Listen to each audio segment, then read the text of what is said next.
What's up, guys? In this video we will take a quick look at one of Quentin Tarantino's popular works called Pulp Fiction, 1994. To be honest, it was quite difficult for me to watch this movie till the end because it lasted 2.5 hours, which is an hour more than usual films what I watch. The narrative in this film is non-linear, which makes a film more interesting, but at the same time more difficult to perceive, because you have to think about when this event occurs.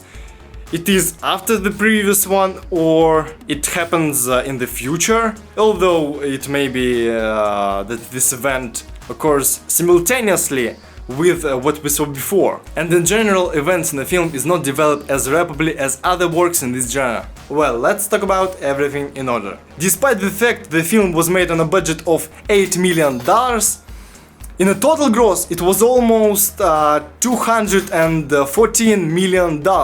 And if you look, there are nothing super expensive right here.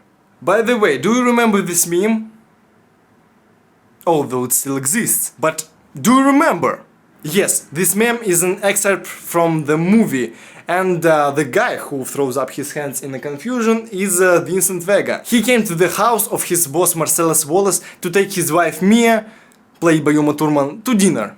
But Mia hides and speaks to microphone, and the confused Vincent cannot understand where the sound is coming from.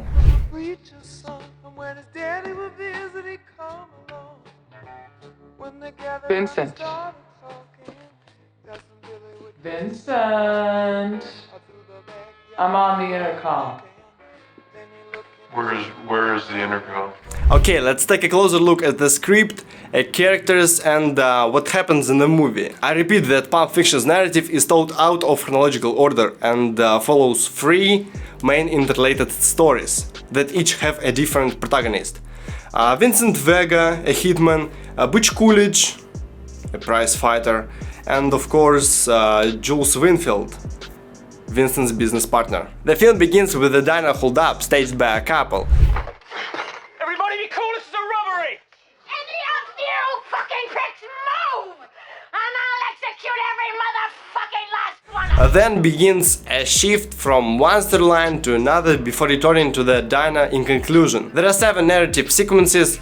The 3 primary storylines are preceded by intertitles. Prelude and the main part of Vincent Vega and Marcellus Wallace's wife. Prelude to a Gold Watch story and a Gold Watch story. A flashback and a present. The Bonnie situation. And in conclusion, returning to the diner. Personally, I was most interested in watching the development of the story of Vincent and Mia. It was not entirely clear what kind of situation it was and how the characters would behave in it. The overdose with Mia was of course an unexpected turn, because we were being prepared for something a little different. And when Butch kills Vincent in the Gold Watch story, I was shocked and of course very upset.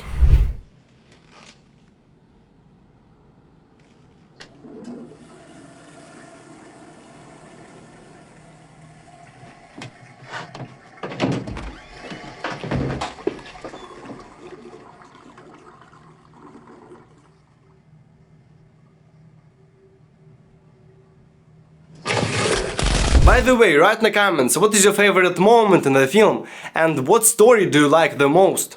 Of course, if you've seen the movie. If you haven't yet, to be sure to do so.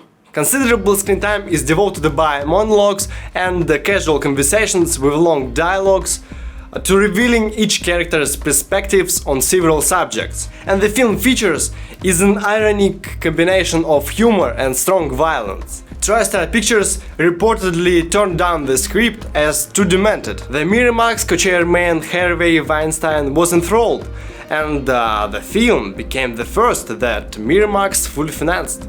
It is worth noting some camera techniques what are used in the film. One of the highlights of the film are long smooth shots when the camera moves steadily, accompany walking characters. For example, when Jules and Vincent walk down the hallway before the case, or Butch heads to the apartment for a clock. The reception adds realism and at the same time contributes to forcing tension. Also notable to the bold decision to take a long, over 2-minute static shot of Bruce Willis' Butch listening to Marcellus Wallace's voice-over. And of course, shot from a trunk.